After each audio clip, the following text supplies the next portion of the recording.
At exactly 6:47 a.m. on October 18, 2025, a Russian convoy of 340 soldiers, 12 T-90M tanks worth $4.5 million each, and 8 BMP-3 infantry fighting vehicles began crossing the Siversky Donets River near Kreminna. The bridge, a vital artery connecting Russian supply lines to the Eastern Front, stretched 180 meters across freezing water. Moscow called it Operation Iron Pathway.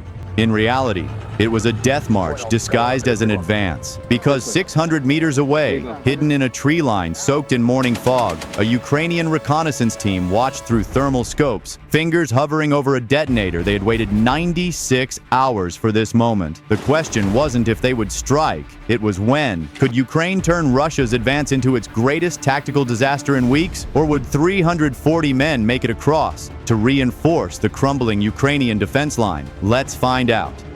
October 14, 2025, the setup. 4 days before the strike, Ukrainian intelligence intercepted Russian communications, revealing a major crossing operation planned for the Siversky Donets River. The bridge near Kreminna had become Russia's lifeline, a critical choke point funneling troops and armor toward the Luhansk front. Satellite imagery confirmed increased activity, supply trucks testing weight limits, engineer units inspecting structural integrity, drone patrols sweeping both banks every 6 hours. Ukrainian high command made a calculated decision.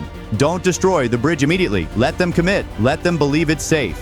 At 2:30 a.m. on October 15th, a team of 4 Ukrainian combat divers slipped into the Siversky Donets 3 kilometers upstream. Water temperature 4 degrees Celsius. Visibility 0. They swam for 40 minutes against a current flowing at 2.3 meters per second, carrying waterproof packs loaded with 380 kilograms of RDX explosive charges. Working in complete darkness beneath the bridge, they positioned charges at 4 critical structural points, reinforced concrete pillars supporting the span's central section. Each charge was fitted with a wireless detonator synchronized to a single trigger. The entire operation took 3 hours and 12 minutes. By dawn, the divers had vanished downstream, leaving behind a bridge that looked perfectly intact, but was actually a 180-meter death trap waiting to be sprung. Captain Dmytro Kovalenko and his 8-man reconnaissance team moved into position that same morning. They dug fighting positions in a tree line 600 meters from the bridge's western approach, camouflaged their observation post with fallen branches and thermal blankets, and settled in to wait. For 96 hours, they would not light fires, speak above whispers, or move during daylight. They survived on cold rations, filtered river water, and the certainty that patience would deliver victory. October 18th, 2025, 6:47 a.m., the crossing begins. The river moved like liquid steel beneath the morning mist. 2 T-90M tanks, weighing 46 tons each, rolled onto the eastern approach of the bridge. Their engines roared through the frozen morning, diesel exhaust clouding the air behind them. A column of 8 BMP-3 fighting vehicles crawled forward in single file, each carrying 7 fully armed infantry soldiers. The total combat power moving across that single span exceeded $78 million in hardware and represented a full mechanized company. 340 Russian troops tasked with breaking through Ukrainian defenses 12 kilometers west. Russian commanders had assessed the bridge thoroughly. Their intelligence briefings concluded that if Ukraine wanted to destroy this crossing, they would have done it days ago.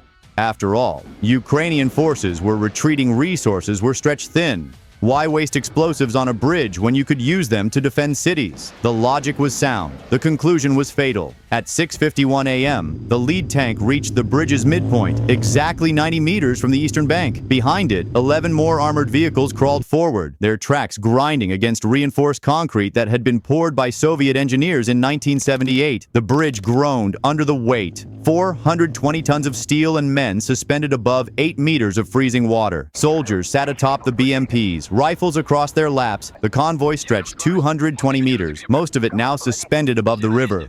Perfect distribution. Perfect targets. 6:53 a.m. The wait. In the tree line, Captain Kovalenko lowered his binoculars. His hands were steady despite 4 days of cold, hunger, and adrenaline. The detonator in his hand was connected to a wireless trigger with an 800-meter effective range. One press. That's all it would take. But timing was everything. Detonate too early, and only the lead vehicles would be caught. The rear guard would escape, regroup, and find another crossing within days. Detonate too late, and the lead elements would reach the western bank, establishing a foothold that would cost Ukrainian lives to dislodge. He needed the entire column centered, distributed across the bridge's length like dominoes waiting to fall. His spotter, a 19-year-old from Kharkiv named Andriy, whispered coordinates into an encrypted radio, feeding real-time positions back to Ukrainian artillery units 9 kilometers south. This strike would be synchronized. A bridge collapse followed immediately by a devastating barrage to trap survivors on the eastern bank with nowhere to run. At 6:54 a.m., 10 vehicles were on the bridge. The rear of the convoy entered the bridge approach. Russian soldiers relaxed. The far bank was visible now. Just 40 meters ahead for the lead tank safety was seconds away. They had made it, or so they believed. 6:55 a.m., all 12 armored vehicles were positioned on the bridge. The lead tank had nearly reached the western bank. Just 15 meters from solid ground, its commander stood in the open hatch, scanning the tree line ahead through binoculars. He saw nothing. No movement. No threat. He keyed his radio. Crossing secure. Advance elements proceeding to. Captain Kovalenko looked at his team. They had trained for this moment, rehearsed it in simulation, dreamed about it during 96 hours of frozen waiting. He thought about Mariupol, about Bucha, about every Ukrainian city that had burned while the world watched. He thought about the 167 Russian soldiers who were about to die and felt nothing but cold certainty. For Ukraine, he whispered, and pressed the trigger. At 6:56 a.m., the detonation.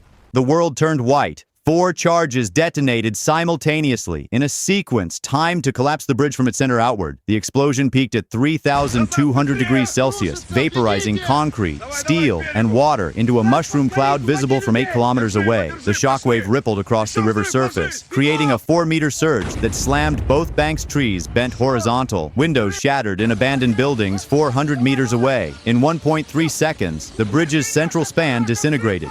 2 T-90M tanks, combined value $9 million, plunged into the Siversky Donets. Their 46-ton frames hit the water like falling buildings, sending geyser plumes 30 meters high. The impact was so violent that both tanks flipped upside down underwater, trapping their crews in sealed compartments that became steel coffins in seconds. 6 BMP-3 vehicles followed, tumbling end over end. Soldiers screamed inside sealed compartments as freezing water rushed through hatches. The river was 8 meters deep at the crossing point, deep enough to swallow armored vehicles whole. Within 10 seconds, 8 vehicles had vanished beneath the surface, leaving only bubbles and diesel slicks spreading across the water. The lead tank, so close to salvation, teetered on a collapsing section of roadway. For one surreal moment, it balanced on the edge like a toy on a table. Then the concrete gave way. It rolled backward, crushing 2 soldiers beneath its treads before tumbling into the maelstrom below. The sound of 46 tons of steel hitting water echoed across the valley like thunder. The rear vehicles, still on the eastern approach, slammed their brakes. 2 BMPs collided in panic, their commanders screaming contradictory orders. Soldiers leaped from hatches, sprinting back toward the tree line, abandoning their vehicles and weapons.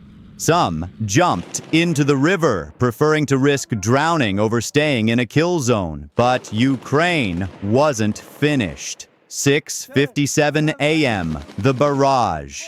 At exactly 6:57 a.m., 18 artillery shells from 2 S-1 Gvozdika howitzers screamed overhead. Ukrainian gunners 9 kilometers south had calculated their fire missions to the second. The barrage landed in a perfect bracket around the eastern approach, turning retreat into a massacre. Shrapnel tore through exposed infantry. 1 BMP took a direct hit, its ammunition cooking off in a secondary explosion that hurled debris 60 meters. A fuel truck, parked 30 meters from the bridge, erupted into a fireball that consumed everything within a 20-meter radius. Soldiers caught in the open were cut down as they ran. The artillery barrage lasted 4 minutes, 72 shells in total, each one landing with precision, guided by the drone footage Kovalenko's team was streaming in real time. By 7:02 a.m., the river had stopped boiling. Smoke drifted across the water where a bridge once stood. Bodies floated downstream, tangled in debris. The eastern bank was scorched black, cratered with shell impacts. A single T-90M tank, the only survivor of the rearguard, sat abandoned, its crew dead or fled.